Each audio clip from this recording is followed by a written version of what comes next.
about them just walking around while the boys are doing their farm chores. Of course, we noticed that Meagan is pregnant again. She's pregnant again.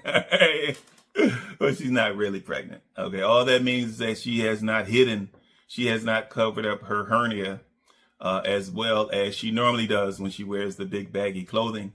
But of course, she has on her yoga pants, trying to look all feminine today. And so I guess she said, well, I can't truly be feminine or look feminine if I have on a big old sloppy hoodie on top of my yoga pants. And so we see that Meagan is pregnant. And by that, we mean that we see that her hernia is still in full effect, assuming that she has not had her surgery yet, and that these are not the after effects or the after bandages from the surgery.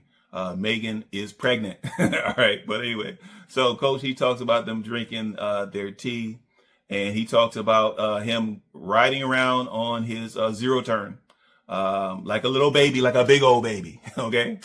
And considering that it only takes 10 minutes to cut that grass, I can't call it a lawn, but it only takes 10 minutes to cut that grass. I imagine, Coach, you would have to do a lot of running around. Okay. A lot of running around in order to prolong your activity with that riding mower, Coach. You admitted that you're looking around for grass to cut, which means, of course, you're going over some of the grassy areas, not lawn areas. You're going over some of the grassy areas that really should be bush hogged, some of the areas that really should be weed whacked. We know that you're running over them, Coach, because you're sitting up there like a little kid on a go-kart, and you're just running it around like a new toy. And Meagan alludes to that. She kind of catches herself, but she kind of alludes to that. And she's talking about a man. She's talking about how much joy you're getting out of that zero turn. Okay.